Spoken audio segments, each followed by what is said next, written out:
Praise Lord, जय मसीह की। मैं स्टैनली मैकवान, मेरे YouTube channel Hindi Gujarati Bible study में आपका स्वागत है।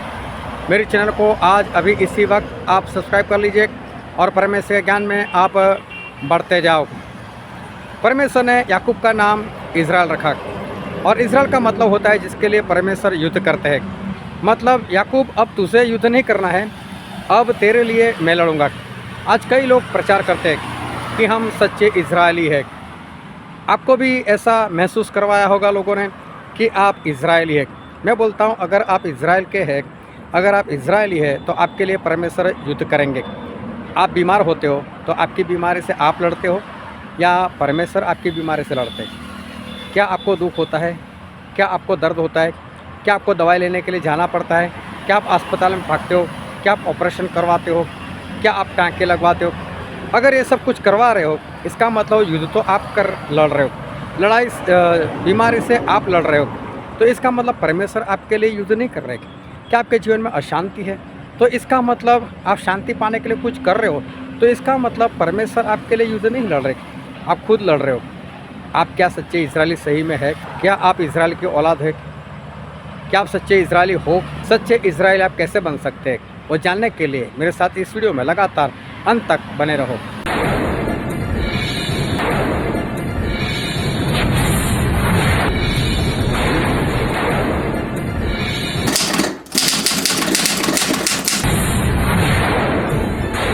आओ परमेश्वर के वचन की ओर चले और बाइबल से उत्पत्ति का पुस्तक उसका 32वां अध्याय और हम पढ़ेंगे 22 से लेकर 32 तक।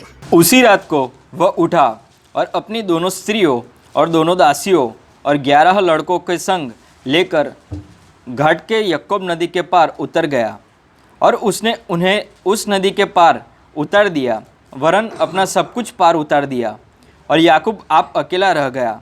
तब कोई पुरुष आकर पौ फटने तक उससे मलयुद्ध करता रहा। जब उसने देखा कि मैं याकूब पर प्रबल नहीं होता, तब उसकी जांघ की नस को छुआ। सो याकूब की जांघ की नस उससे मलयुद्ध करते चढ़ गई। तब उसने कहा, मुझे जाने दे, क्योंकि भोर होने वाला है। याकूब ने कहा, जब तक मुझे आशीष न दे तब तक मैं तुझे जाने न दूंगा। और उसने याकूब से पूछा, तेरा नाम क्या है? उसने कहा, याकूब। उसने कहा, तेरा नाम अब याकूब नहीं परंतु इज़राइल होगा, क्योंकि तू परमेश्वर से और उन मनुष्य से भी युद्ध करके प्रबल हुआ है। याकूब ने कहा, मैं विनती करता हूँ, मुझे अपना नाम बता। उसने कहा, तू मेरा नाम क्यों पूछता है? तब उसने उसको वही आशीष दी। तब याकूब ने यह कहकर उस स्थान का नाम पनीएल रखा कि परमेश्वर को आमने सामने देखने पर भी मेरा प्राण बच गया है।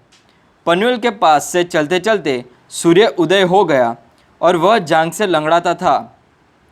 इज़राइली जो पशुओं की जांघ की जोड़ वाले जंगानस को आज के दिन तक नहीं खाते, इसका कारण यही है कि उस पुरुष ने याकूब की जांघ की जोड़ में जंगानुस को छुआ था। परमेश्वर का वचन हमारे लिए बहुत आशीषित है और परमेश्वर पिता का वचन सच्चा है और बाइबल में लिखा है, यदि सच्चाई को जानेगा तो सच्चाई तुझे आज़ाद करेगी। बहुत ध्यान से आज एक बार फिर हम परमेश्वर के वचन को सुनते, उसको ग्रहण करते, उसके अनुसार चले, ताकि हम परमेश्वर के राज के वारिस बन सके।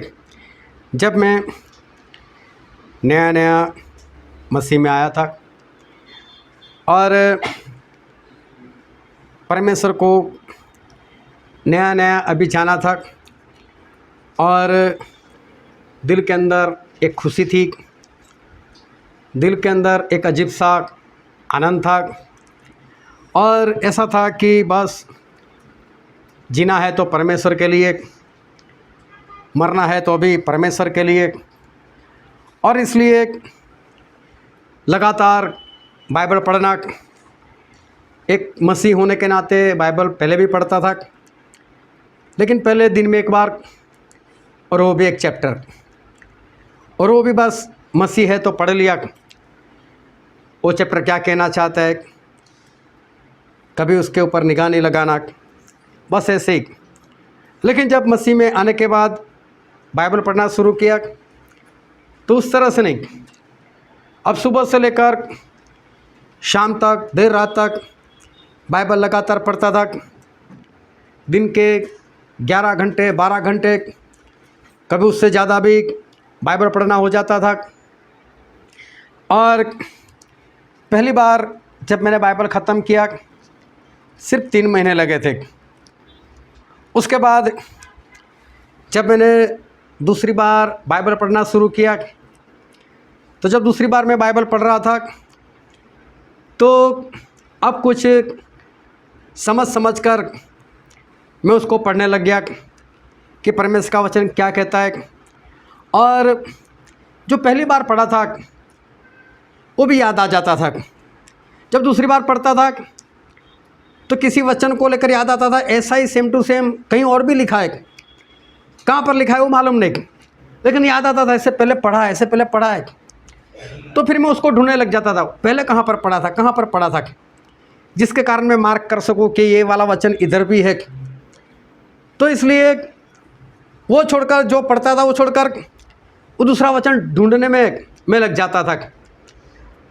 तो याद नहीं होता था कौन से पुस्तक में है, कहाँ पर है, लेकिन दिमाग में कुछ याद आता था कि शायद बाएं वाले पन्ने पर था, बीच में था। तो फिर उस तरह से मैं देखता रहता था और ढूंढने के बाद वो मिलता था, उसको मार्क करता था। परमेश्वर इस तरह से सिखाते थे। अभी तो लोगों के पास गूगल आ गया और ऐसे एप्लीकेशन आ गए कि कोई भी वचन ढूंढना है तो अंदर से ढूंढ सकता है, लेकिन उस वक्त ऐसा कुछ था नहीं। मेहनत करनी पड़ती थी और ढूंढना पड़ता था। पवित्र आत्मा के बारे में जाना कि पवित्र आत्मा की बहुत ज़रूरत है, इसलिए हर रोज़ पवित्र आत्मा के बारे में सोचता रहता था। पवित्र आत्मा प्राप्त करने के लिए परमेश्वर से कहता रहता था। लेकिन उसी वक्त मुझे एक दर्शन हुआ था और दर्शन मुझे ऐसा कहना चाहता था कि तेरे पास पवित्र आत्मा नहीं है।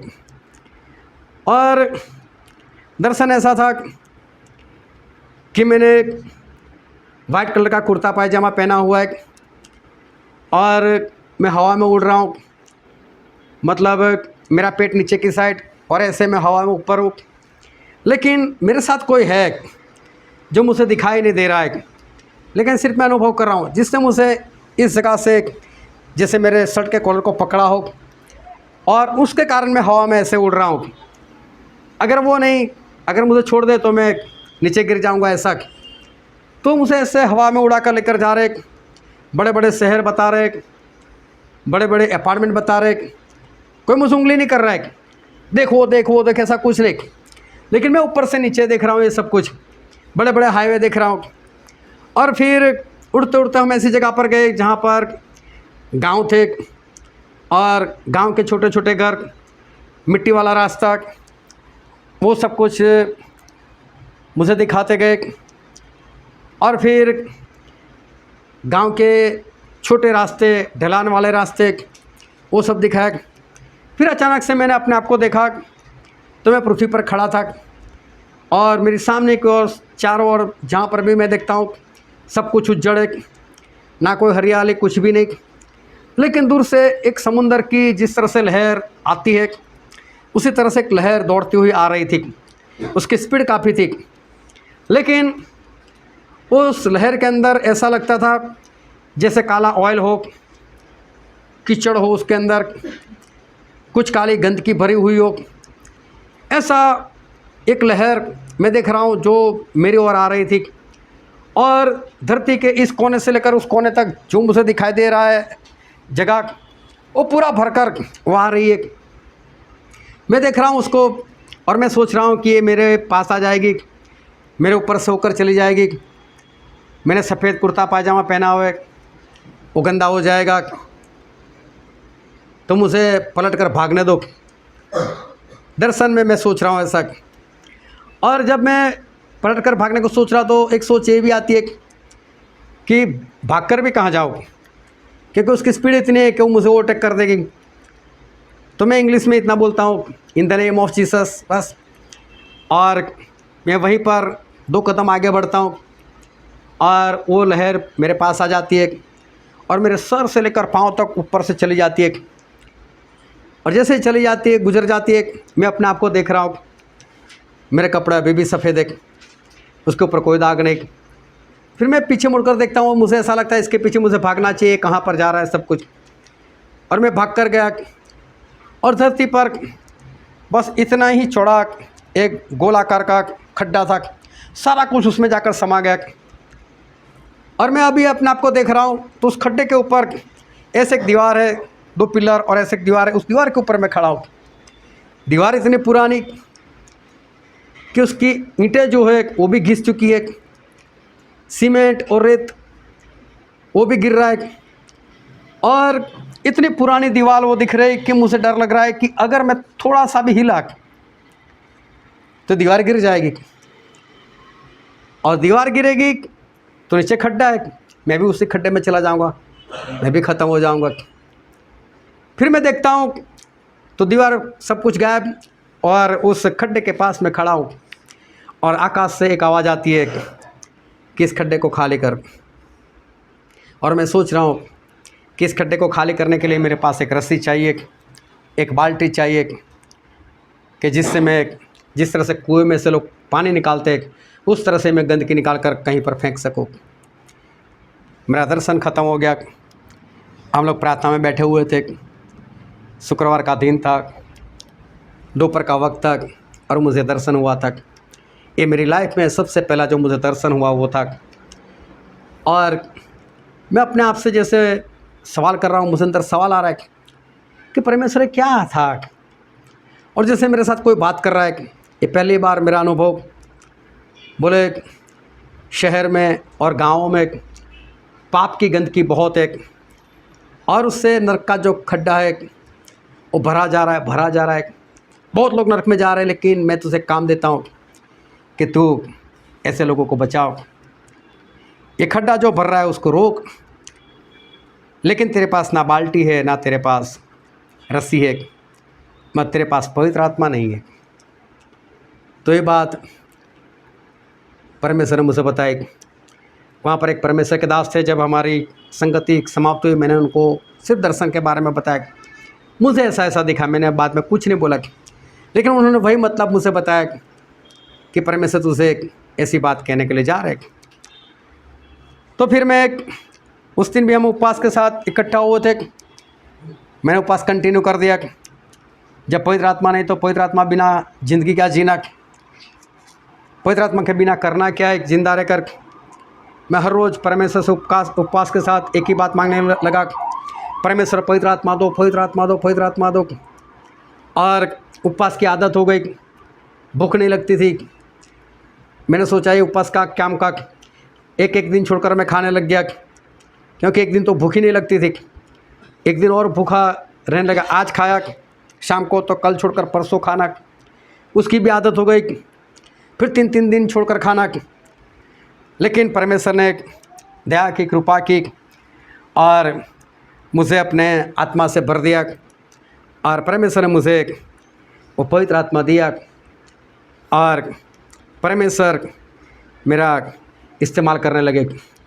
जब मुझे पवित्र आत्मा मिले, उस वक्त बिंदु को फिर एक दर्शन हुआ, और दर्शन उसको ऐसा हुआ कि मेरे पैर में कोई जूते हैं, उसके पैर में भी कोई जूते हैं, और समुंदर के ऊपर हम जैसे चलते चलते जा रहे थे, लेकिन वो चलना जैसे चलना नहीं था, लेकिन जूते के अंदर जैसे कुछ था, जैसे कोई पावर, जैसे कोई शक्ति।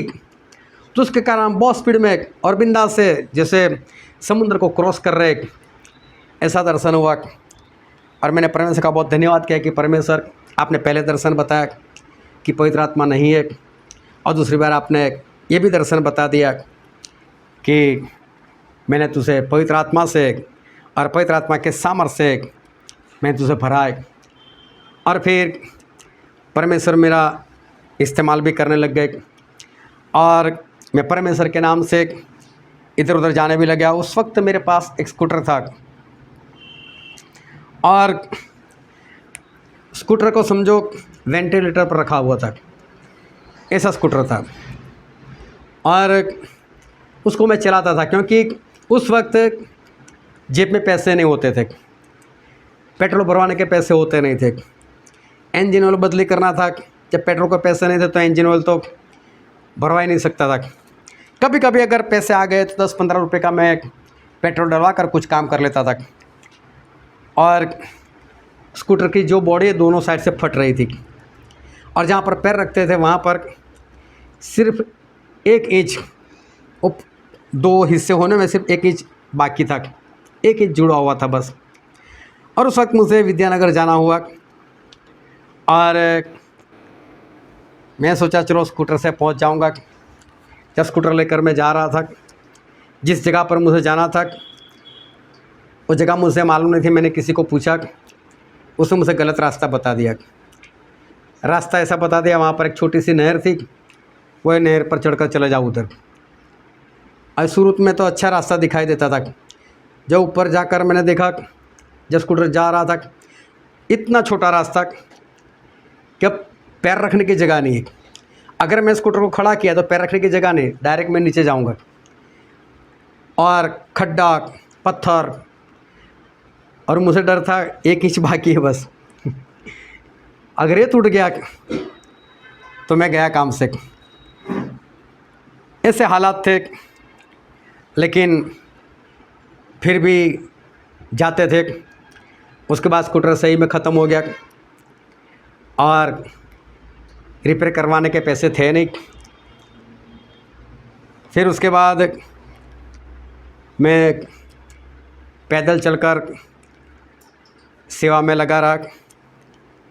उसके बाद एक साइकिल मिली मुझे, सेकंड में मिली साइकिल, उसकी ब्रेक भी नहीं थी। मुझे एक सीन याद आता है, जहाँ फतेहगंज 4 रास्ता योग निकेतन है, वहाँ पर वो एक स्त्री थी, वो ताड़फड़ी बेचने के लिए बैठी थी। वो बैठी थी, सामने उसका टोकरा था। हालात ऐसे हो गए कि ब्रेक लगती नहीं थी, और उसके टोकरे के पास से मैं जा नहीं सकता, पीछे काफ़ी लोग आ रहे थे। मैं उन दोनों के बीच में से निकला। वो मेरे सामने देख ले कहाँ से निकल रहा है, इसको दिखाई नहीं देता, उसको क्या मालूम मेरी ब्रेक नहीं है। लेकिन उसके बाद नई साइकिल आई मेरे पास, फिर मोटरसाइकिल भी नहीं मिली। जब मोटरसाइकिल मिली तब मैंने परमेश्वर से प्रार्थना की। मैंने बोला, परमेश्वर जब मैं रात को सो जाऊँ तब, और जब मैं किसी के घर में बैठा हूँ तब, ये दोनों वक्त छोड़कर ये मोटरसाइकिल कहीं पर खड़ी ना रहे, बस भागती रहे। मैंने मोटरसाइकिल को भी एमपी दिखा दिया, उसको महाराष्ट्र दिखा दिया। राजस्थान का मुझे पक्का याद नहीं, लेकिन हो सकता है मैंने उसको राजस्थान भी दिखा दिया होगा। सोच रही होगी जहाँ थी वहाँ अच्छी थी। ऐसा इंसान के पास आ गई कि पूरा मेरा कबाड़ा कर रहा है। फिर परमेश्वर मेरा इसी तरह से इस्तेमाल करने लगे, वो बाइक भी ख़त्म हो गई। फिर ट्रेन में सफ़र किया, ऑटो में सफ़र किया। पंजाब काफ़ी लंबा सफ़र है, अभी तो सुपरफास्ट ट्रेन है, 16, 17, 18 घंटे में पहुंचा देती है। लेकिन जब मैं शुरू में जाता था 24-24 घंटे लगते थे। और ऐसे हालात में मैं कई बार, मुझे सीट नहीं मिली थी, वेटिंग में मैं गया था। और पूरी रात निकालना, किस तरह से निकालना। एक बार मुझे याद है कि रात को मैं लुधियाना पहुंचा, वहाँ से मुझे और 55-60 किलोमीटर की दूरी तय करनी थी।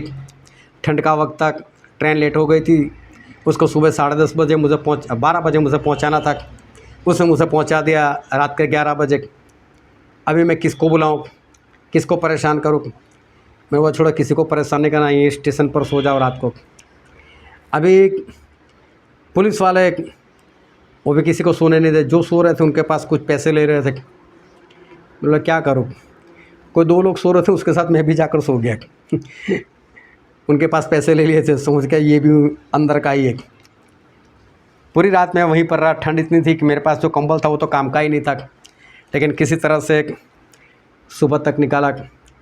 एक बार मुझे याद है कि मेरी ट्रेन 46 घंटे सफ़र तय कर मुझे पहुंचाए, जबकि उसको लगना था 19-20 घंटे। लेकिन रास्ते में कुछ गड़बड़ी होने के कारण उसने मुझे पहुंचाया 46 घंटे के सफ़र में, और उसमें 6 घंटे जो थे मेरी सीट रिजर्वेशन नहीं थी, 6 घंटे सिर्फ मुझे बैठने को मिला, और बाकी के 40 घंटे मैं लगातार खड़ा रहा। 40 घंटे लगातार खड़ा रहा, वो भी 2 पैर के अंगूठे के ऊपर बारी बारी से, क्योंकि भीड़ इतनी हो चुकी थी, काफ़ी ट्रेन कैंसिल हो चुकी थी, क्योंकि राजस्थान में कुछ दंगा फसाद चल रहा था गुज्जर लोगों का, उसके कारण ऐसा हुआ था। मेरी जो बैग पड़ी थी उसके ऊपर कम से कम दूसरी 10 बैग थी। मेरी जेब में एक पैसा नहीं था, पैसे जो थे बैग में थे। अगर मुझे पानी पीना है तो मुझे बोतल लेनी है, तो उसके लिए मुझे 9 बैगें नीचे उतारनी पड़ेगी, लेकिन बैग उतारने के लिए जगह नहीं है। वो 40 घंटे खड़ा भी रहा, भूखा भी रहा, प्यासा भी रहा, और वो सफ़र कर कर मैं आया। एक बार इसी तरह से मुझे सुबह आना था वडोदरा, ट्रेन लेट हो गई, और ट्रेन ने मुझे पहुंचाया शाम को 5:30 बजे, और शाम को 5:30 बजे पहुंचा। उस दिन शुक्रवार था, अहमदाबाद में मीटिंग थी 8 बजे की, और जैसे ही आया वैसे ही नहा धोकर दाढ़ी बनाकर मैं फिर बाइक लेकर वहाँ अहमदाबाद में चला गया, और वहाँ जो मीटिंग थी वो मीटिंग की मोरबी में परमेश्वर इस्तेमाल करते। जब पहले हम लोग जाते थे मोरबी तो शनिवार को निकलते थे, रात को 10 साढ़े 10 बजे बस में निकलते थे। कोई बस रात की जो हमको वक्त पर पहुंचाए वो ऐसी नहीं थी कि जो डायरेक्ट मोरबी पहुंचाए हमें वक्त पर। इसलिए मैं राजकोट जाता था, फिर वहाँ से दूसरी बस बदल कर मोरबी जाता था, और संडे शाम को बंदगी, उसमें वक्त पर पहुंचना, संडे सुबह मोरबी में मीटिंग, वो पूरी कर कर यहाँ पर वक्त से पहुंचना। बहुत भागा दौड़ी होती थी, डायरेक्ट बस नहीं मिलती थी, कई बार 6 7 विकल्प बदल कर मैं आता था।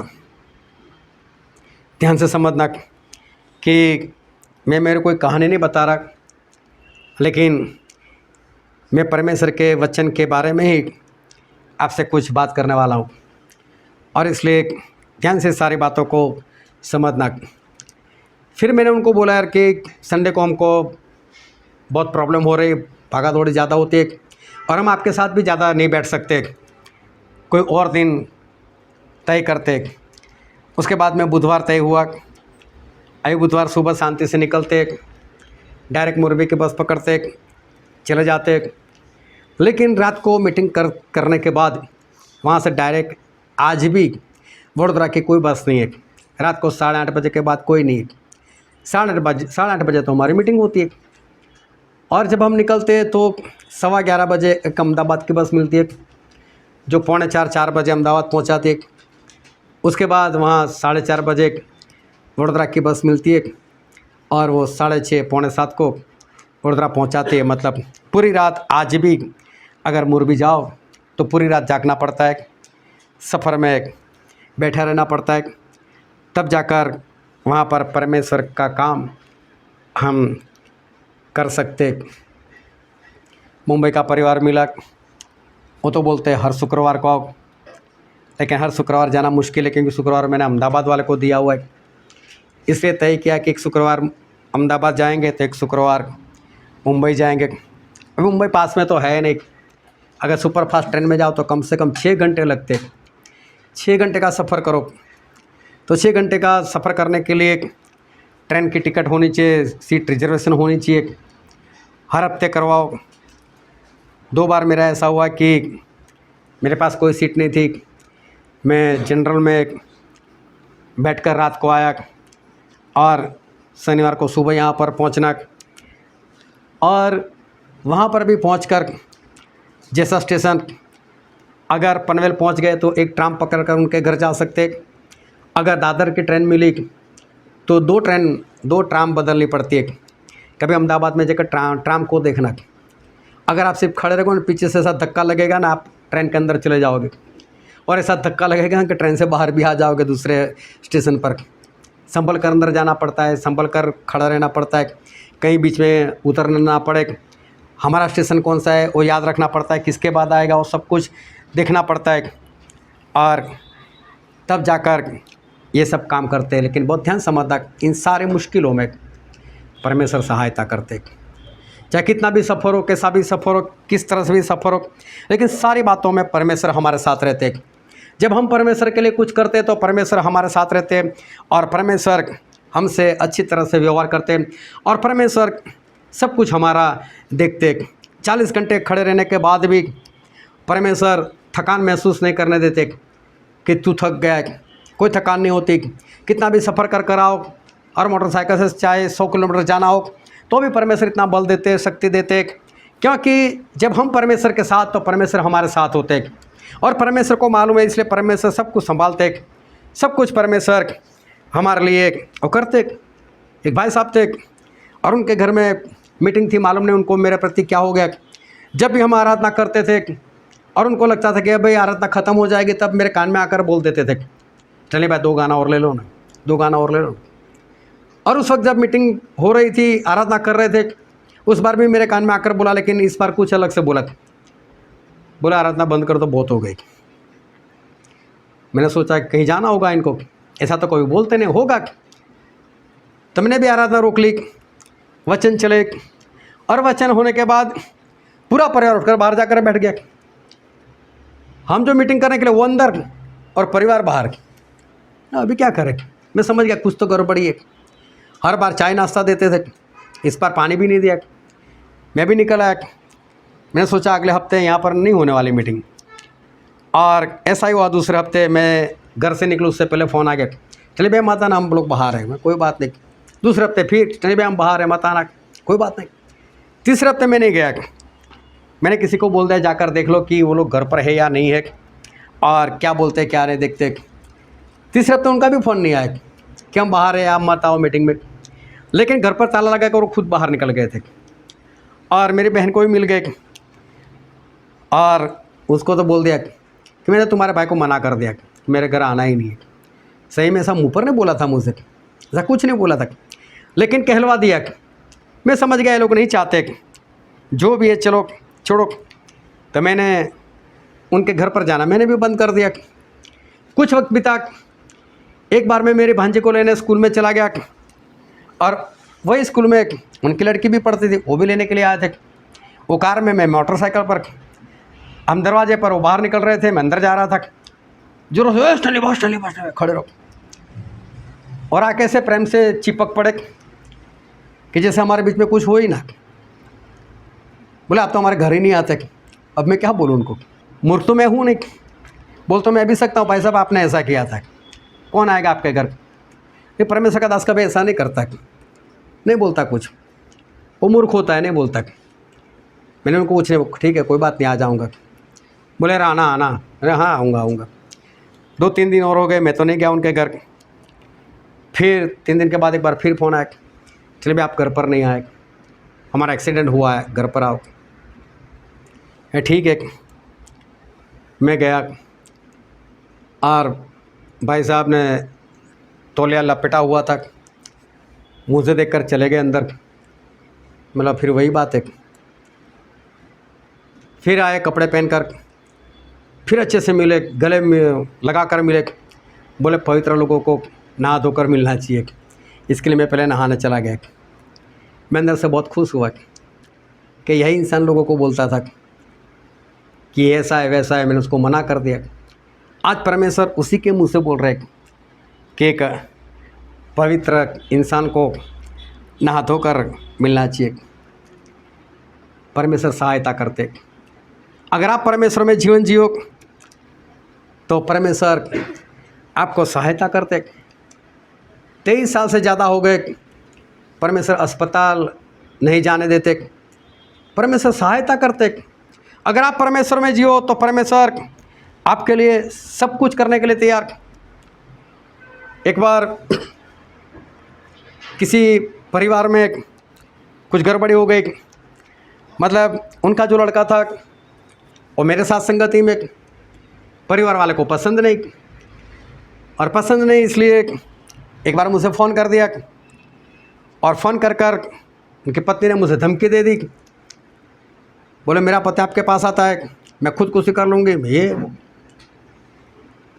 और फिर उनके पिताजी ने फ़ोन लेकर बोल दिया अगर मेरे घर में कुछ भी हुआ मैं तो उसे नहीं छोड़ूंगा, ये कर दूंगा वो कर दूंगा, पुलिस में पकड़ा दूंगा। अभी मैं क्या कर सकता हूँ इस बात में, मैं छोड़ो जो भी है। और मालूम नहीं महीना 2 महीना 3 महीने बीत गए और उनके रिश्तेदार में एक बच्चे की बर्थडे आ गई और होटल में सारा प्रोग्राम रखा था। और जो बच्चा था उसके माता पिता ने मुझे बोल दिया कि चलिए भाई आप वचन देने के लिए आ जाना। वह ठीक है, और बोलो होटल है इसलिए लिमिटेड वक्त है, उतने वक्त में सब कुछ हमको ख़त्म करना है, तो वक्त पर हम शुरू भी कर देंगे। वह ठीक है, मैं गया। लेकिन लड़की ने हिंदू से शादी की थी, इसलिए दोनों परिवार वाले थे, एक मसीह को मानने वाले एक नहीं मानने वाले। अभी जो मानने वाले उनको तो मालूम होता है कि मीटिंग क्या होती है, किस तरह से उठना बैठना। जिनको नहीं मालूम उनको बेचारों को क्या कैसे कहे। अभी सभी लोग तो जो सजावट थी वो देखकर सभी लोग सेल्फी लेने लगे, फ़ोटो निकालने लगे। वातावरण ऐसा बिगड़ गया कि मीटिंग जैसा लगता ही नहीं था। अभी मुझे वो भाई साहब ने बोला चलिए भाई आप वचन दे दो, बोले शुरू कर दो, कोई सुनने वाला नहीं है। बोले कोई सुनने वाला नहीं, मैं वचन दूँ? मैं बोले मैं ऐसा वचन नहीं दूंगा, वचन परमेश्वर देते और परमेश्वर का अपमान वो तो नहीं मैं होने दूंगा। मैंने मना कर दिया, मैं वचन नहीं देने वाला। तो तय हो गया कि अभी वचन नहीं होगा, बस पार्टी चलेगी। लेकिन उसमें वो भाई साहब भी थे जिन्होंने मतलब धमकी दी मैं पुलिस को पकड़ा दूंगा, ये करूँगा। मैं सोचा कि आज मालूम नहीं क्या होगा। मेरे पास आए ऑस्ट्रेलिया भाई प्रेज लॉर्ड, बोला प्रेज लॉर्ड।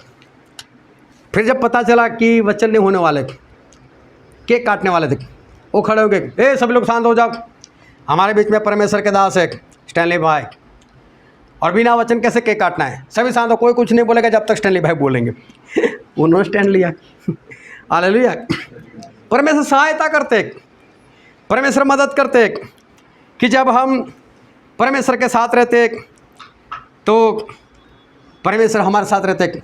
जब भी किसी ने दोषी ठहराने का प्रयत्न किया, सारा दोष उन्हीं पर लगा, क्योंकि परमेश्वर कभी निर्दोष को दोषी नहीं ठहराते और दोषी को कभी निर्दोष नहीं ठहराते। तो परमेश्वर ने हर बार मेरे साथ रहकर ऐसे ही काम किया। जब भी किसी ने मेरे ऊपर इल्ज़ाम लगाया, वो इल्ज़ाम उन्हीं के ऊपर लग गया। मैं कभी नहीं बोलता, मैं बोलता ही नहीं मैं अच्छा तुम बुरे। लेकिन जब भी कुछ होता है तो परमेश्वर पक्का साथ देते। एक बहन मेरा बहुत इस्तेमाल करती थी और मेरे जीवन में उनका बहुत बड़ा रोल है। और जब भी उनको ज़रूरत पड़ती थी तो पहले खुद प्रार्थना करती थी, अब फिर अपने पास्टर से प्रार्थना कराती थी। और जब कुछ ना हो तो डॉक्टर के पास जाना, और डॉक्टर से भी ना होना तब मुझे याद करती थी। लेकिन मानते थे ऐसा कि झूठा भविष्यवक्ता है बस। और एक बार ऐसे उनको ज़रूरत पड़ी थी, उन्होंने प्रार्थना की, मुझे बुला लिया और परमेश्वर से बोला परमेश्वर स्टैनली जो है मुझे उसकी बहुत ज़रूरत पड़ती है, वो जब आता है तब मेरा अच्छा होता है, लेकिन मैं इसको झूठा भविष्यवक्ता मानती हूँ। तो परमेश्वर आज आप बताओ कि स्टैनली सही में है कौन। और परमेश्वर मैं आंख बंद कर बाइबल खोलती हूँ और मेरी उंगली जिस वचन के ऊपर पड़ेगी मैं समझ लूँगी वो आपका जवाब है। और गलाती 1:1 उस वचन के ऊपर उनकी उंगली गई, आंखें खोलकर देखा और वहाँ पर लिखा हुआ था पौलुस के बारे में कि परमेश्वर की मर्जी से प्रभु यीशु का प्रेरित। और मैंने बहुत खुश हो गई, बाइबल बंद किया और मैं वहाँ पर रुक गया। तभी मेरी एंट्री वहाँ पर पड़ी। उस दिन मुझे पूरा चिपक कर मिली और स्टेज पे आप तो प्रेरित हो प्रेरित। तब मैं नहीं जानता था प्रेरित क्या है, लेकिन मेरा जो दर्शन था उस बहन के जरिए मुझे पता चला कि परमेश्वर ने मुझे प्रेरित चुना है, जबकि वो ऐसा कहती थी कि झूठा भविष्यवक्ता है। हालेलुया। जब हम परमेश्वर में चलते हैं, परमेश्वर हमें देखते हैं, परमेश्वर हमें संभालते हैं और परमेश्वर हमारा युद्ध लड़ते हैं। और बाइबल में एक वचन लिखा है, पहला इतिहास उसका 16वां अध्याय और वचन 22, मेरे अभिषिक्तों को मत छेड़ो और न मेरे नबियों की हानि करो। हालेलुया। ये परमेश्वर बोलते हैं मेरे जो अभिषिक्त लोग हैं ना उनको छेड़ो मत। परमेश्वर चेतावनी देते कि मेरे अभिषिक्त लोगों को छेड़ो मत, उनको परेशान मत करो। फिर भजन संहिता में लिखा है उसका 105वां अध्याय और 15 वचन कि मेरे अभिषिक्तों को मत छेड़ो और न मेरे नबियों की हानि करो। यहाँ एक बार फिर लिखा है मेरे अभिषिक्त लोगों को मत छेड़ो, उनको परेशान मत करो, क्योंकि परमेश्वर कहते हैं मैं उनके साथ हूँ। अगर उनके विरोध में कुछ करोगे तो परमेश्वर बोलते मैं नहीं छोड़ने वाला। क्यों? क्योंकि आगे परमेश्वर ऐसा बोलते हैं, हम पढ़ते हैं जकरिया नबी का पुस्तक उसका 2 अध्याय और वचन 8। क्योंकि सेनाओं का यहोवा यों कहता है, उस तेज के प्रकट होने के बाद उसने मुझे उन जातियों के पास भेजा है जो तुम्हें लूटती थी, क्योंकि जो तुमको छूता है वह मेरी आँख की पुतली को छूता है। हालेलुया।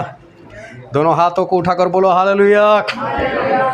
देखो परमेश्वर का वचन क्या कहता है, बोले जो तुम लोगों को छूता है, जो परमेश्वर के दास को छूता है, परमेश्वर बोलते वो तो मेरी आंखों में उंगली डालने के बराबर है।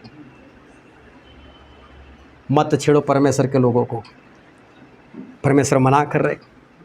अभी देखो किसी की आंख में आप गलती से भी आपकी अगर पीछे बीते हुए दिनों में अगर कभी आपके जीवन में ऐसा हुआ है गलती से किसी आंख में आपकी उंगली लग गई होगी, देखना तुरंत उसके मुंह से गाली निकली होगी या तो थप्पड़ निकल गया होगा, क्योंकि आंख में लग गया बात खत्म हो जाती है।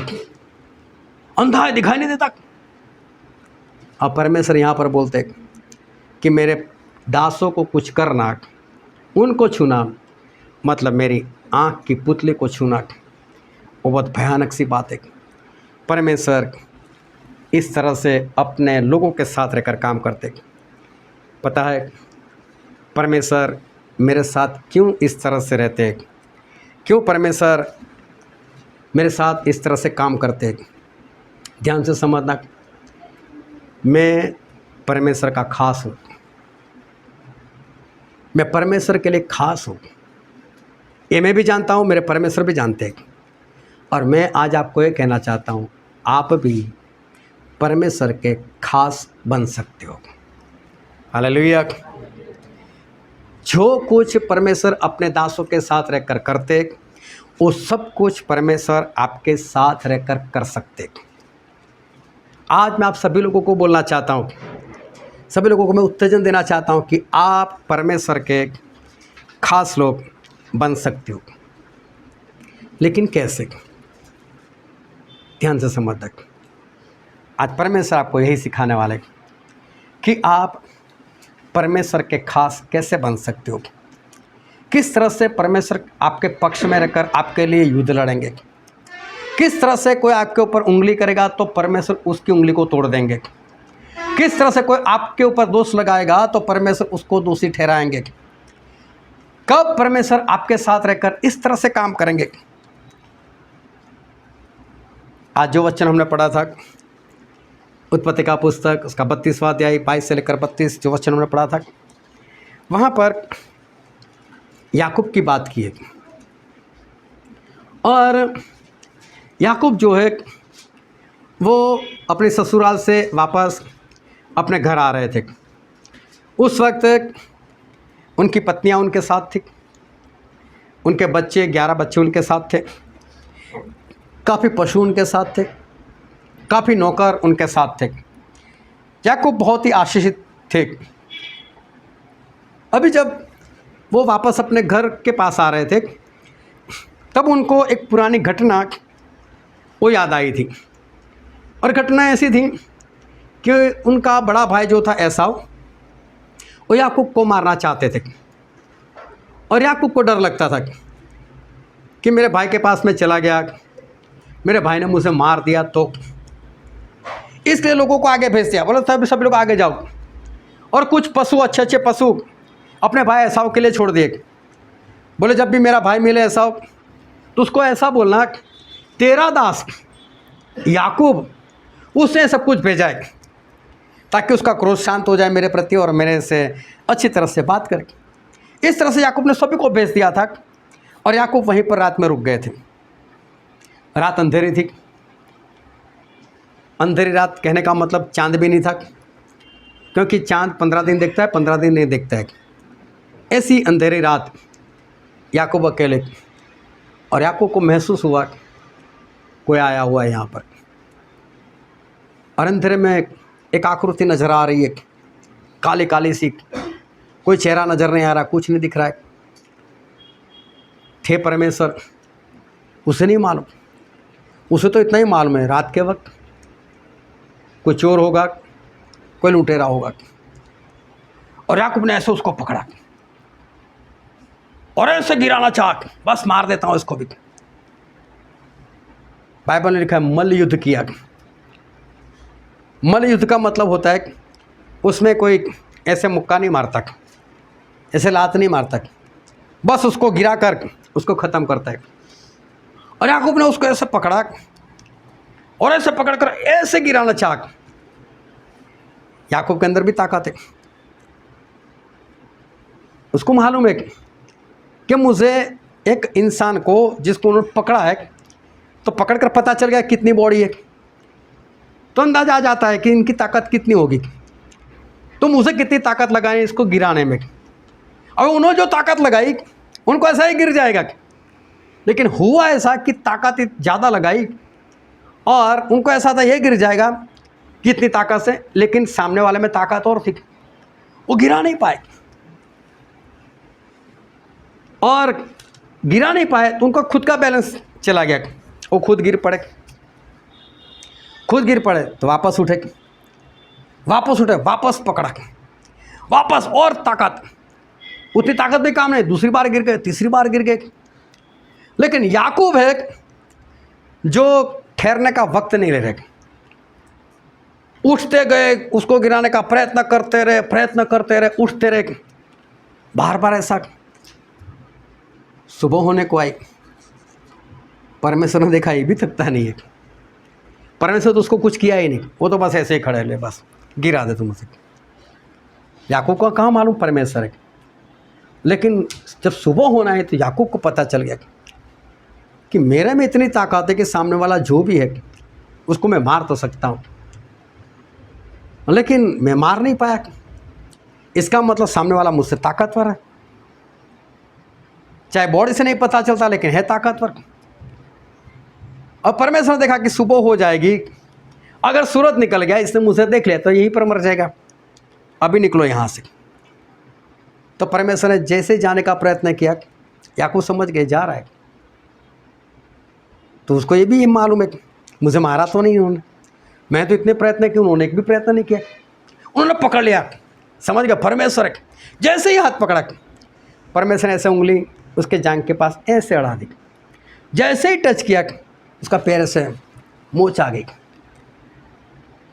बोले यार ये तो परमेश्वर है, लेकिन हाथ नहीं छोड़ा, चाहे पैर टूट जाए, परमेश्वर आशीष तो बोले, परमेश्वर आशीष तो। समझ गए परमेश्वर है। तो तेरा नाम क्या है? ये बोल रहा है आशीष तो। परमेश्वर बोले तेरा नाम क्या है? बोले मेरा नाम याकूब है। बोले तूने इंसानों के साथ युद्ध लड़ा है, तूने परमेश्वर से भी युद्ध किया है। इस शब्द को ध्यान में रखना। तूने इंसानों से भी युद्ध किया, तूने परमेश्वर से भी युद्ध किया, और बस तू जीता है। परमेश्वर भी हार गए तेरे से, तू जीत गया। अभी देखो सुबह होने को आई, भाग कौन रहा है? परमेश्वर। ये तो अभी भी लड़ने के लिए तैयार। परमेश्वर बोल तू जीता भाई, मैं हार गया। इंसान से भी तू जीत गया। आज से तेरा नाम इज़राइल। ये तो हमारे बाइबल में लिखा गया। इज़राइल मतलब इब्रानी लैंग्वेज, इसका मतलब होता है आज तक तू लड़ा, तू जीता, लेकिन अब से तेरे लिए मैं लड़ूंगा। हालेलुया। अब से तेरे लिए मैं लड़ूंगा। इज़राइल का मतलब। और परमेश्वर वहाँ से चले गए, और याकूब ने उससे का नाम रखा पनुएल। परमेश्वर का मुख, परमेश्वर का चेहरा। बोलो मैंने देखा, फिर भी मैं जिंदा रहा, ऐसा वो कहना चाहता है। अभी परमेश्वर कब हमारे साथ रहकर हमारा युद्ध लड़े, कब परमेश्वर हमको दोषी ठहराने वाले को दोषी ठहराए, कब कोई हमारे ऊपर उंगली उठाए और परमेश्वर ऐसा समझे कि इसने मेरी आंखों में उंगली डाली, कब परमेश्वर हमारा युद्ध लड़े। तो इसका जवाब है जब आप इज़राइली हो तो। हालेलुया। क्यों परमेश्वर हमारे साथ रहकर इस तरह से जीवन जिए, क्यों हमें ऊंचा करे, जब आप एक सच्चे इज़राइली बनोगे तो। अभी देखो, जो याकूब की हम बात कर रहे हैं, वो याकूब को ऐसा नहीं हुआ कि परमेश्वर आ गए उसके पास, याकूब लड़ने लग गए और याकूब को आशीष दे दी कि तू इज़राइल आज से तेरा नाम है इज़राइल, आज से मैं तेरे साथ लड़ूंगा। ऐसा नहीं हुआ। ऐसा होने से पहले काफ़ी वक्त निकल गया था। उसकी माँ रिबका बांस थी और उसके पिता इसहाक, उन्होंने जब देखा मेरी पत्नी बांस है तो इसहाक ने प्रार्थना की, परमेश्वर 20 साल हो गए हमारी शादी को, औलाद नहीं है, औलाद दो। और तब रिबका गर्भवती हुई तो उसके पेट में 2 बच्चे, याकूब और एसाव दोनों। अब ये दोनों अंदर ही लड़ाई झगड़ा शुरू हो गया पेट के अंदर। और वो भी कब, जब डिलीवरी होने वाली थी उस दिन। अभी ये जो रिबका थी वो परेशान हो गई, उसको नहीं मालूम मेरे पेट में क्या हो रहा है, उसको इतना मालूम है कि ऐसा कुछ हो रहा है कि मैं इससे तो मैं मर जाऊं। अभी सोचो किसी के पेट में बच्चे आपस में लड़े, कैसे हालात, उसको दिखाई नहीं देता, तो उसको समझ में नहीं आ रहा है मुझे हो क्या रहा है। वो गए परमेश्वर के पास, परमेश्वर क्या हो रहा है, इससे अच्छा मैं मर जाऊं। परमेश्वर डर मत, तेरे अंदर 2 बच्चे हैं, जुड़वा है, तेरे अंदर 2 कूल है, और पेट से निकलते ही ये 2 जाति अलग हो जाएगी, और जो बड़ा है वो छोटे का दास होगा। अभी दोनों पैदा नहीं हुए, उससे पहले परमेश्वर ने किस तरह से बोल दिया कि जो बड़ा है वो छोटे का दास बनेगा। कारण ये था, एक वचन पढ़ते हैं हम, उत्पत्ति का पुस्तक उसका 25वां अध्याय 22 और 23। और लड़के उसके घर में आपस में लिपट के एक दूसरे को मारने लगे। तब उसने कहा, मेरी जो ऐसी दशा रहेगी तो मैं क्यों कर जीवित रहूँगी। और वह यहोवा की इच्छा पूछने को गई। तब यहोवा ने उससे कहा, तेरे घर में 2 जातियाँ हैं और तेरी कोख से निकलते ही 2 राज्य के लोग अलग अलग होंगे, और एक राज्य के लोग दूसरे से अधिक सामर्थी होंगे, और बड़ा बेटा छोटे का दास होगा। हालेलुया। परमेश्वर की निगाह है आग की ज्वाला के समान है। उनको एक्सरे निकालने की ज़रूरत नहीं, MRI करने की ज़रूरत नहीं, वो डायरेक्ट देखकर बोल देंगे क्या हुआ क्या नहीं। उनको अंदर सब कुछ दिखाई दे रहा है कि एसाव जब याकूब वो पैदा होने की तैयारी में था, उसको पहले बाहर आना था, और ऐसा उसको धक्का दिया, चल पहले मैं जाऊंगा, मैं बड़ा। और ये बात परमेश्वर ने देख ली, इसलिए परमेश्वर ने रिबका को पहले से बोल दिया कि जो बड़ा आएगा वो छोटे का दास बनेगा। क्यों? जो बड़ा आएगा वो सही में बड़ा नहीं है, बड़ा तो छोटे वाला है, उससे उसको धक्का दे दिया है, और धक्का देकर ये बड़ा बना है। पहले कौन आने वाला था? याकूब, और बाद में कौन? एसाव। आया कौन पहले? एसाव। तो सही में बड़ा कौन था? याकूब। तो सही में बड़ा जो था वो याकूब, लेकिन एसाव ने धक्का दे दिया और बड़ा बन गया। इसका मतलब समझ लो कि आपके पास, समझ लो, सोने की एक चैन थी और किसी ने ज़बरदस्ती आपके पास छीन ली। आपने उसको कुछ नहीं बोला कि छीन ली तो छीन ली। आप उसके साथ कोई ज़बरदस्ती नहीं कर रहे, कोई बात नहीं कर रहे, खिलाओ भाई मेरी चैन दे दो, कुछ भी नहीं। अभी सही में याकूब बड़े थे। अभी क्या हुआ, दोनों जवान हो गए, और जो बड़ा मतलब एसाव वो शिकारी था, और याकूब जो था वो चरवाहे थे। एक बार वो खाना बना रहे थे, एसाव गए थे शिकार करने के लिए, भागा दौड़ी कर कर वापस आए और उनको भूख लगी थी, और आकर देखा तो याकूब ने खाना बनाया हुआ था। और जब पतीले में जाकर देखा, खाना बढ़िया लाल लाल दिख रहा था, और देखकर और उसकी खुशबू से भूख और भड़की। बोले याकूब खाना देना। याकूब बोल रहा ठीक है देता हूँ खाना, मुफ्त में नहीं, आज से मैं पहल उठा, मतलब आज से मैं बड़ा, बोल मंजूर है तुझे। अभी ध्यान से समझ लो, लोग गलत सिखा रहे कि याकूब ने ठगी मारी। याकूब ने कोई ठगी नहीं मारी। याकूब ने बाकायदा उसको पूछा कि आज से मैं बड़ा, तू नहीं, बोल तैयार है तू। अभी देखो बड़ा कौन था, याकूब ही था। अभी देखो खुद बड़ा था और खुद बड़े होने का हक खरीद रहे। मैंने बताया आपकी चैन किसी ने ले ली, आपको मालूम है। अभी वही चैन आप उसके पास से खरीद रहे हो। भाई साहब चलो चैन के कितने, 50,000, चलो मैं 50,000 देता हूँ, मुझे चैन दे दो। ये नहीं बोल रहे मेरी है। याकूब तो बोल सकते थे बड़ा तो मैं ही था भाई, तूने मुझे धक्का दे दिया था, तूने मेरे साथ ठगी मार ली। लेकिन यहाँ पर एक वचन पढ़ते हैं, उत्पत्ति का पुस्तक उसका 25वां अध्याय वचन 31। याकूब ने कहा, अपना पहलौठे का अधिकार आज मेरे हाथ बेच दे। बोला बेच दे। अभी देखो अगर आप कारोबार कर रहे हो, आप कुछ बेच रहे हो और कोई आपके पास खरीदने के लिए आए, आप मना भी तो कर सकते हो, नहीं बेचना भाई तुझे, मैं नहीं बेचना चाहता तुझे, वो तो अपनी मर्जी होती है। अभी यहाँ याकूब कहाँ ठगी मारकर या कुछ गलत कर कर ऐसा उससे कुछ छीन रहा है या ज़बरदस्ती कुछ ले रहा है। वो तो बाकायदा बोल रहे बेच तू तो मैं देता हूँ। अगर आप ऐसा सोचते हो कि याकूब को ऐसा को बहुत ज़्यादा भूख लगी थी और उसका फ़ायदा उठा रहे, मैं बोलता हूँ सुबह से लेकर दोपहर तक क्या कोई इंसान भूखा नहीं रह सकता? क्या अगर शाम हो जाए तो शाम तक भूखा नहीं रह सकता? शिकार मार कर ही ले आया होगा, 1 घंटा और लगा खुद बना ले खा ले, उसमें कौन सी बड़ी बात है? 1 घंटा और ज़्यादा भूखा रहना पड़ेगा, मर जाने वाला है क्या? ऐसी कोई बात नहीं थी।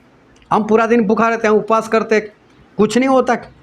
और जो बीमार होते खा नहीं पाते, 10-10, 15-15 दिन नहीं खाते, कौन से मर जाते? तो बात गलत है। ऐसा कुछ नहीं था कि याकूब ने कोई फ़ायदा उठाए। याकूब सीधा सा बोल रहा है खाना चाहिए, पहले उठापन दे दो, बेच। और उसने बेचा उसको। और याकूब ने यहाँ पर जो खुद का अधिकार था, वही अधिकार सब्जी के बदले में उसने खरीदा। अब कौन बड़े बन गए? याकूब। अगर याकूब बड़े बन गए और याकूब के पिता इसहाक अगर वो ऐसा बोलते कि मैं बड़े बेटे को आशीष दूं, तो बड़ा बेटा कौन है? तो आशीष किसको मिलनी चाहिए? तो याकूब कहाँ गलती कर रहे हैं? याकूब ने खरीदा है तो बाकायदा आशीष उनको ही मिलनी चाहिए। अब वो पूछते कि तू बड़ा बेटा है तो मैं बड़ा ही है, तू ऐसा हो मतलब बड़ा है तो मैं बड़ा ही हूँ। कौन सा झूठ बोल रहे हो? उनको आशीष मिलनी ही चाहिए और आशीष उनकी ही थी। लेकिन फिर भी ये आशीष उनको ऐसे ही नहीं मिली, मेहनत कर ली। उनकी मम्मी ने खाना बनाया, हाथ पर चमड़ा बांधा और तब जाकर ये आशीष उनको मिली, ऐसे ही नहीं मिली। जो आशीष के वो हकदार थे उसके लिए भी उनको मेहनत करनी पड़ी। अभी ऐसा हुआ है, उसको पता चला कि मेरे पिता ने याकूब को आशीष दी और याकूब ने बड़ा बोलकर ये आशीष छीन ली मेरे पास से, तो उसका क्रोध भड़क गया। और देखो उसने क्या बोला, उत्पत्ति उसका 27वां अध्याय और वचन 41। एसाव ने तो याकूब से अपने पिता के दिए हुए आशीर्वाद के कारण बैर रखा। सो उसने सोचा कि मेरे पिता के अंतकाल का दिन निकट है, फिर मैं अपने भाई याकूब को घात करूँगा। इसने सोचा कि मेरे पिता तो मरने ही वाले, 2-4 दिन या 2-4 महीने में मर जाएंगे। जैसे ही मर जाएंगे मैं इसका भी मर्डर कर दूंगा, याकूब का। क्या इसको कोई हक बनता है याकूब को मारने का? क्या याकूब ने इसके साथ कोई गलती की। मैं बोलता हूँ क्या याकूब में ताकत नहीं है? क्या याकूब ऐसा को मार नहीं सकते? क्या वो कमज़ोर है? कमज़ोर नहीं है। बल तो उनके पास भी एक सोच अलग है। मेरा भाई है, जैसा भी मेरे बाप की औलाद है, मेरे माँ की औलाद है, इसको क्यों मारूं मैं? मार तो उसको भी सकते, लेकिन सोच रहे नहीं, मुझे ऐसी शिक्षा नहीं मिली कि मैं मेरे भाई को मार दूं, और वो अपने भाई को मारना नहीं चाहते। अभी उनको भागना पड़ा, नहीं मारते तो मरना पड़ेगा, मरना नहीं है तो फिर भागो यहाँ से। तो फिर वहाँ से भागे। इसहाक ने भी बोल दिया हाँ बेटा भाग जाए यहाँ से। बोले लाबान के घर जाना और वहाँ जाकर उनसे बोल देना कि उनकी लड़की से शादी करवाओ, और बोले तो उनकी लड़की के साथ तो शादी कर लेना। याकूब सच्चे है, फिर भी भागे। एक एक बातों को नोट करना, क्योंकि परमेश्वर आज आप लोगों को ये सिखा रहे हैं कि आप सच्चे इजरायली कब बन सकते हो और कब परमेश्वर आपके लिए युद्ध लड़ेंगे। जो लोग आपके ऊपर दोष लगा रहे वो दोषी कब ठहरेंगे। जो आपको सता रहे परमेश्वर कब मानेंगे कि उसने मेरी आंखों में उंगली डाली। कब परमेश्वर आपके पक्ष में खड़े रहेंगे। जब तक ये नहीं जानोगे, ऐसा करोगे नहीं, ऐसा आपके साथ नहीं होने वाला। और इसलिए ध्यान से समझते रहना।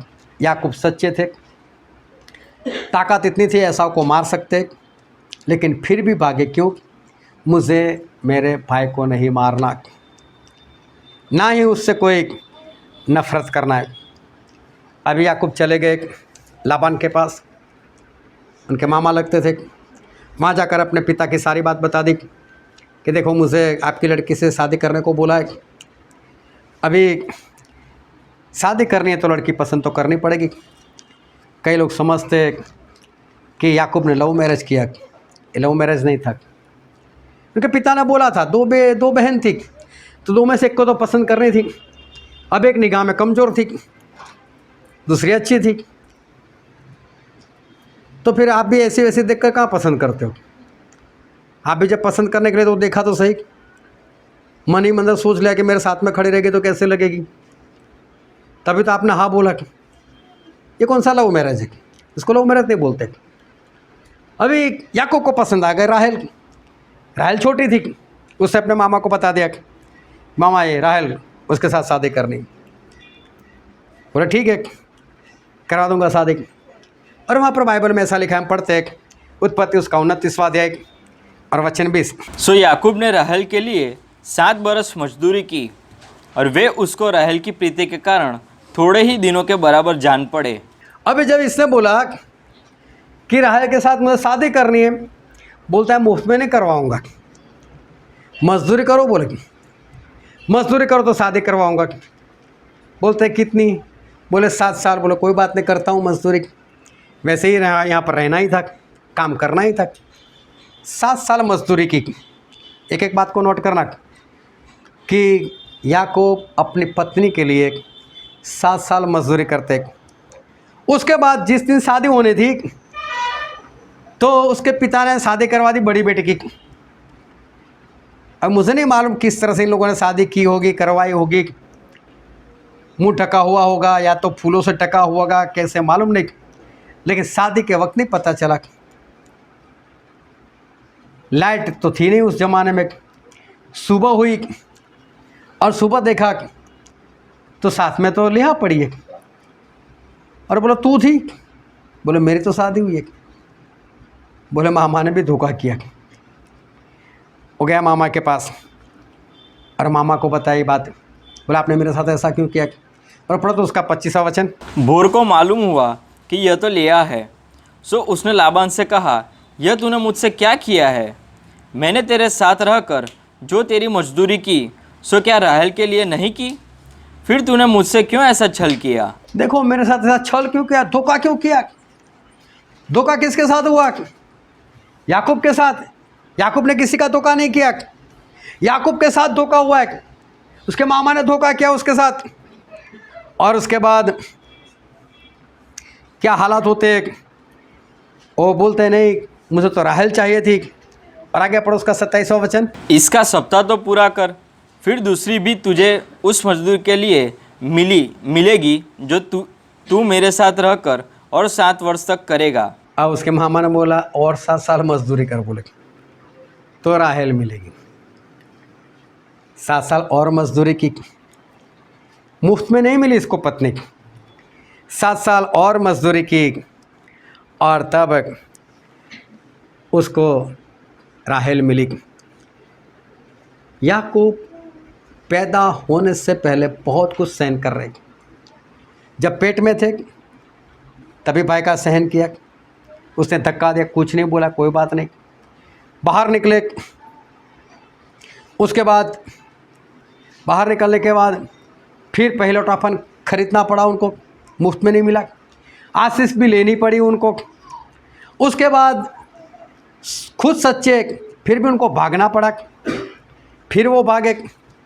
उसके बाद वहाँ पर उनके साथ धोखा हुआ और पत्नी के लिए 7 साल नहीं 14 साल मजदूरी की। और अभी 14 साल मजदूरी करने के बाद, शादी हो जाने के बाद अब याकूब को अपना घर याद आया। परमेश्वर ने भी उनको बोला कि याकूब अभी अपने घर पर जाओ। तो याकूब ने बोल दिया मामा से कि मामा अभी मुझे घर पर जाना है। मामा बोलते हैं ठीक है जाओ। बोले मैंने जो मजदूरी की कुछ तो दो। बोले नहीं, उसके इसलिए और 6 साल मजदूरी कर, बोले तो मैं तुझे कुछ दूंगा। और 6 साल मजदूरी ऐसी वैसी नहीं, 6 साल तू मजदूरी करेगा, मेरे भेड़ बकरे को चराएगा। तो बोले उनके जो बच्चे होंगे और वो भी बिंदी वाले, तो बिंदी वाले बच्चे तेरे। अभी देखो जरूरी कि बिंदी वाले बच्चे हो।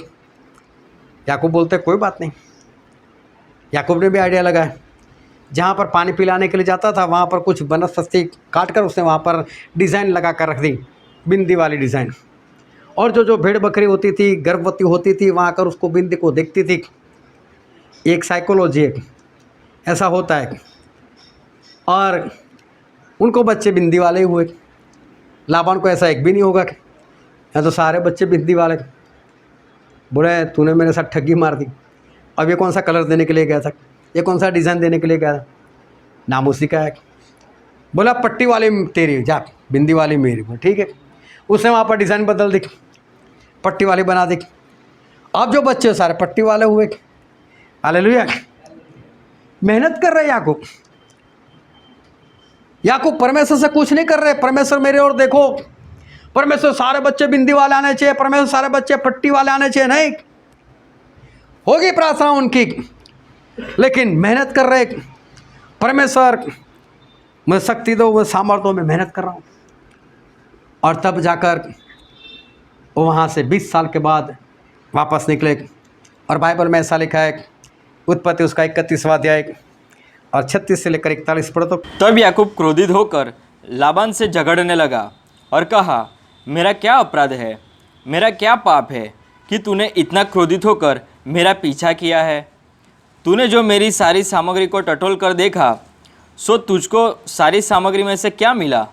कुछ मिला हो तो उसको यहाँ अपने और मेरे भाइयों के सामने रख दे और वे हम दोनों के बीच न्याय करें। इन 20 वर्षा से मैं तेरे पास रहा, उनमें न तो तेरी भेड़ बकरियाँ के गर्भ गिरे और न तेरे भेड़ों का मांस मैंने कभी खाया। जिसे बनेले जंतुओं ने फाड़ डाला, उसको मैं तेरे पास न लाता था, उसकी हानि मैं ही उठाता था। चाहे दिन को चोरी जाता, चाहे रात को, तू मुझसे ही उसको ले लेता था। मेरी तो यह दशा थी कि दिन को तो घाम और रात को पाला मुझे खा गया और नींद मेरी आंखों से भाग जाती थी। 20 वर्ष तक मैं तेरे घर में रहा, 14 वर्ष तो मैंने तेरी दोनों बेटियों के लिए और 6 वर्ष तेरी भेड़ बकरियों के लिए मजदूरी की, और तूने मेरी मजदूरी को 10 बार बदल डाला। हालेलुया। देखो याकूब अपनी सारी बातें बता दे। बोले 14 साल तो तेरी बेटियों के लिए मजदूरी की, तेरी बेटी तू खिलाता उसको, मैंने मजदूरी की तेरी बेटियों के लिए। 6 साल मैंने भेड़ बकरियों के लिए मजदूरी की, तू तो बार बार बदल देता, बिंदी वाली तेरी, पट्टी वाली तेरी, बार बार तू बदल देता था। मैं बाहर रहता था, घर मुझे मिलता नहीं था, छत मेरे ऊपर नहीं थी, रात को ओस वो मेरे ऊपर गिरती थी, नींद मेरी आंखों से चली जाती थी। अगर कोई भेड़ या कोई भेड़िया आकर मेरी भेड़ को या बकरी को खा जाता, बोले वो नुकसान मैं सहन करता था, चाहे तेरी खा जाए मैं मेरे में से दे देता था तुझे। अगर कोई चोरी कर ले जाता वो नुकसान मैं उठाता था। देखो ये याकूब सारी बातें बता रहे, याकूब ने कितना सहन किया, याकूब ने कितनी मेहनत की। वो कहाँ पर गलत थे, वो कहाँ पर झूठे थे, वो कहाँ पर उन्होंने किसी के साथ ठगी मारी, कहाँ किसी के साथ धोखा किया। लेकिन देखो याकूब ने कितना काम किया यहाँ पर। याकूब लगातार परमेश्वर का भय मानते हुए लोगों के साथ अच्छे से बने रहे। ये याकूब जब अपने मामा के घर जाने के लिए निकले थे, रास्ते में रात हो गई थी। एक पत्थर लेकर अपने सर के नीचे रख कर जब वो सो गए थे, उस वक्त रात को उनको एक सपना आया था। सपने में परमेश्वर ने उनको दर्शन दिया था और दर्शन में परमेश्वर ने ये बात बताई, उसके साथ बात की और परमेश्वर ने उस वक्त इस याकूब को दर्शन देकर आशीष दी थी। और सामने ये जो याकूब थे उन्होंने भी वहाँ पर परमेश्वर के साथ मन्नत मानी थी। और एक वचन पढ़ते उत्पत्ति का पुस्तक उसका 28वां अध्याय और 20 और 21 वचन। और याकूब ने यह मन्नत मानी कि यदि परमेश्वर मेरे संग्रह कर इस यात्रा में मेरी रक्षा करे और मुझे खाने के लिए रोटी और पहनने के लिए कपड़ा दे और मेरी अपने पिता के घर में कुशल क्षेम से लौट आऊँ, तो यहोवा मेरा परमेश्वर ठहरेगा। हालेलुया। आज बात को समझना, समझ पाओ तो बहुत अच्छी बात है। याकूब ने वहाँ पर मन्नत मानी थी कि परमेश्वर आप मुझे आशीष दो, आप मुझे पहनने के लिए कपड़ा, खाने के लिए रोटी देते रहो, आप रास्ते में और वहाँ पर मेरी रखवाली करते रहो और मैं वापस अपने बाप के घर जा सकूँ। तो परमेश्वर आप मेरे परमेश्वर, मैं आपको नहीं छोड़ूंगा, मैं आपके पीछे चलूँगा। ऐसी मन्नत याकूब ने मानी थी। क्या ऐसी आशीष परमेश्वर ने याकूब को दी? क्या ऐसी आशीष परमेश्वर की ओर से सही में याकूब को मिली? अगर मैं बोलता हूँ मिली, लेकिन सही में तो याकूब ने बहुत मेहनत की। याकूब ने 20 साल मजदूरी की, तब कपड़े पहन पाए, तब उनको पत्नी मिली, तब उनको भेड़ पशु मिले। परमेश्वर ने आशीष तो दी, मैं मना नहीं करता, लेकिन उतनी ही मजदूरी याकूब ने भी की है। क्या याकूब ये मजदूरी नहीं करते तो क्या आशीष मिलती? क्या याकूब ये काम नहीं करते तो क्या उनको कोई पत्नी मिलती? अगर याकूब मजदूरी नहीं करते तो क्या भेड़ पशु मिलते? क्या याकूब किसी के साथ ठगी मारते तो क्या परमेश्वर उनका साथ देते? याकूब सच्चे थे, फिर भी उन्होंने बहुत मेहनत की। क्या याकूब बैठे रहे? क्या याकूब आलसी बने रहे? नहीं, याकूब ने बहुत मेहनत की, याकूब ने बहुत मजदूरी की और अब याकूब वापस आ रहे। ये सब कुछ बीच में बीत चुका और अब याकूब वापस आ रहे और वापस आ रहे, तब वही बात याद आ रही है। ऐसा बोलो तो अभी भी मेरे जान का प्यासा है, मुझे मार देगा। आज भी इतना सामर्थ्य इतने नौकर के साथ है, नहीं, भाई को मारना नहीं है। कैसे मार सकता हूँ? मेरा भाई है। लोगों को भेज दिया, जाओ आगे जाओ, मैं यहाँ पर रात में रुकता हूँ। अगर ये याकूब चाहे तो परमेश्वर से प्रार्थना कर, परमेश्वर ऐसा को हटाओ, इसको ख़त्म करो, लेकिन याकूब ऐसा कुछ नहीं कर रहे। वो तो अपने भाई से डर रहे। डर वो नहीं है, लेकिन डर ये है कि नहीं मैं मार सकता, मेरे परमेश्वर मुझसे नाराज़ हो जाएंगे। रात में रुक गए, तभी परमेश्वर वहाँ पर आए। और देखो यहाँ पर भी परमेश्वर से पूरी रात जो लड़ सकता है, क्या ऐसा को नहीं मार सकते? आसानी से पूरी रात वो परमेश्वर से लड़ते रहे। ये पूरे 20 साल देखो, और 20 साल नहीं, मैं तो उससे पहले की बात कर रहा हूँ, पैदा हुए तब से देखो। अरे मैं तो बोलता हूँ उससे पहले से देखो, जब वो पेट में थे तभी से सहन करता है, तभी से सही से चल रहे, तभी से किसी के साथ कोई ठगी नहीं, किसी को धोखा देना नहीं, बस परमेश्वर में चलते रहे, परमेश्वर में चलते रहे। उन्होंने परमेश्वर से मन्नत मांगी, परमेश्वर आप मुझसे आशीष दो तो परमेश्वर मैं आप में बना रहूँगा। लेकिन वो तो खुद मजदूरी कर रहे। अब परमेश्वर उनसे कहते हैं, इतनी मजदूरी करने के बाद, पैदा होने से पहले तक पेट में हो थे तब से लेकर आज तक जितना उन्होंने काम किया, जितनी मजदूरी की, जितनी मेहनत की, उसके बाद परमेश्वर आज याकूब से बात कर रहे। और परमेश्वर उसको क्या बोल रहे? जो वचन हमने पढ़ा था उत्पत्ति उसका 32वां अध्याय और 27 और 28 वचन। और उसने याकूब से पूछा, तेरा नाम क्या है? उसने कहा, याकूब। उसने कहा, तेरा नाम अब याकूब नहीं परंतु इज़राइल होगा, क्योंकि तू परमेश्वर से और मनुष्य से भी युद्ध करके प्रबल हुआ है। परमेश्वर याकूब को ऐसा बोलते हैं, अब तेरा नाम इज़राइल। आज तक नहीं बोला था, आज पहली बार बोला। और परमेश्वर खुद क्या बोल रहे? तू लड़ा है, तू लड़कर तूने विजय हासिल किया है, तू प्रबल हुआ है, तू इंसानों पे प्रबल हुआ है, तू मुझ पर भी, परमेश्वर पर भी तू प्रबल हुआ है। तूने किया। लेकिन याकूब अब मैं करूँगा। हालेलुया। अब याकूब इज़राइली। और मालूम है, अब परमेश्वर कहते हैं मैं लड़ूंगा। लेकिन आज के विश्वासी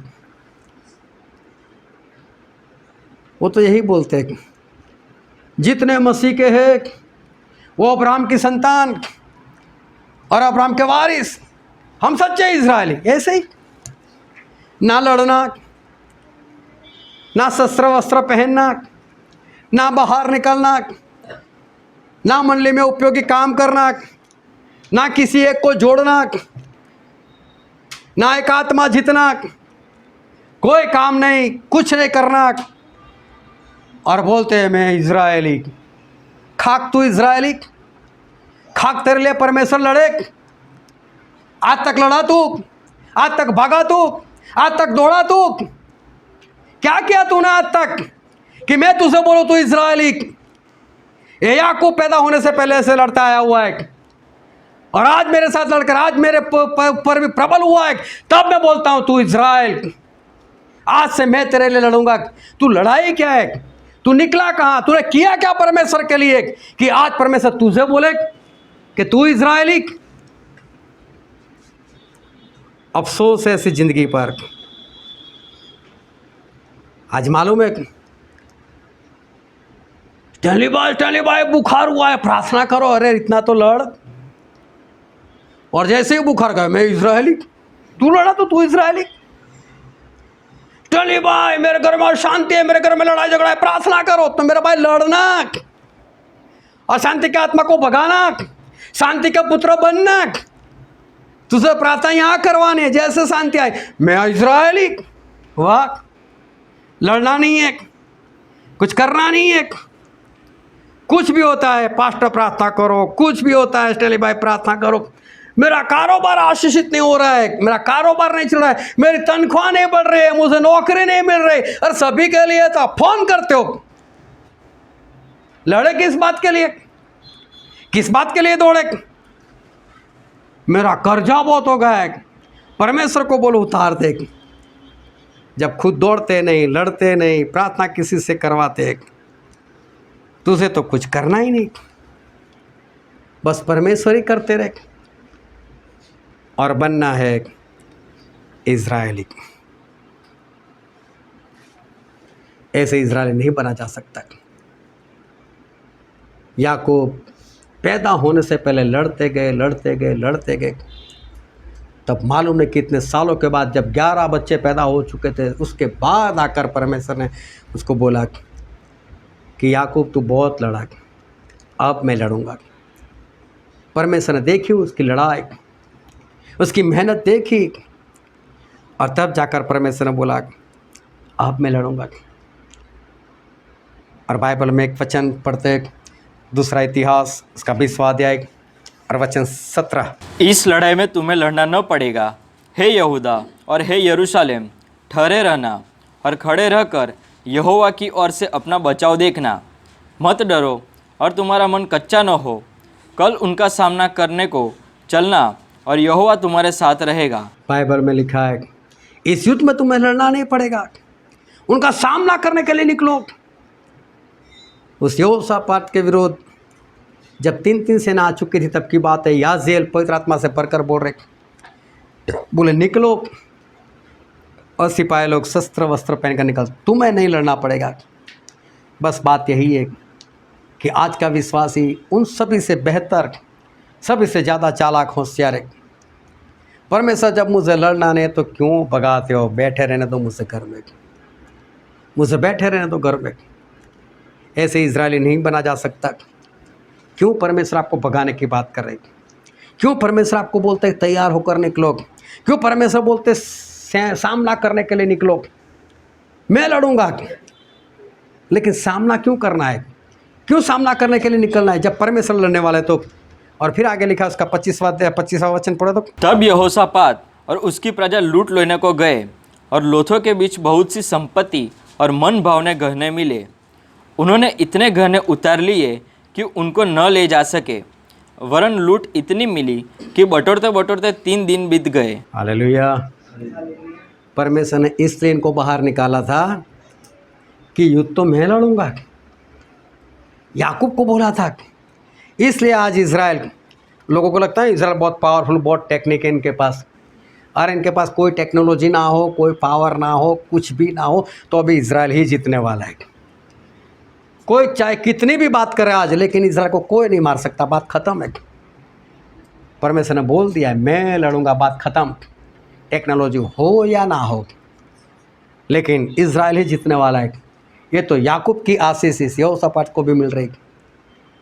लेकिन परमेश्वर बोलते क्यों बाहर निकलो, भाई निकलो तो सही। इतना कुछ मिलने वाला है, इतनी आशीष मिलने वाली है कि बटोरते बटोरते 3 दिन लगने वाले तुम लोगों को। इतना सोना चांदी पैसा खाना सब कुछ मैंने वहाँ पर रखा है। और विश्वासी तो क्या चाहेगा, प्रभु वो भी लाकर डाल दो नहीं यहाँ पर। कहाँ 3 दिन, वो भी डाल दो। और लोगों को बनना है इज़राइली, करना कुछ नहीं। ऐसे इज़राइल आप नहीं बन सकते। आलस छोड़ो, पहले आप लोग कुछ करो, पहले आप भागो, पहले आप लड़ो, पहले आप मजदूरी करो। जब तक याकूब के समान लड़ोगे नहीं, तब तक इज़राइल बनोगे नहीं। पहले याकूब वाला काम करना पड़ेगा, तब जाकर नाम आएगा इज़राइल। लेकिन बिना याकूब बने इज़राइल नहीं बना जा सकता। हालेलुया। बिना याकूब बने, बिना याकूब की तरह मजदूरी करे आप इज़राइली नहीं बन सकते। पहले याकूब बनना पड़ेगा, याकूब के समान बनना पड़ेगा, तब एक दिन परमेश्वर आपके पास आएंगे और तब बोलेंगे अब तो इज़राइली। हालेलुया। हम सभी अपने आँखों को बंद करें, अपने मस्तकों को प्रभु से आगे झुकाए। मेरे प्रियो, ये वक्त है कि हम अपने आप को जांचें, हम अपने आप को परखें। आज मैं इज़राइली बनने के लिए तैयार हूँ। मैं चाहता हूँ कि परमेश्वर मेरे लिए युद्ध लड़े। मैं चाहता हूँ मैं आशीषित रहूँ। लेकिन क्या कभी आपने ये भी सोचा है कि पहले मैं याकूब बनूँ,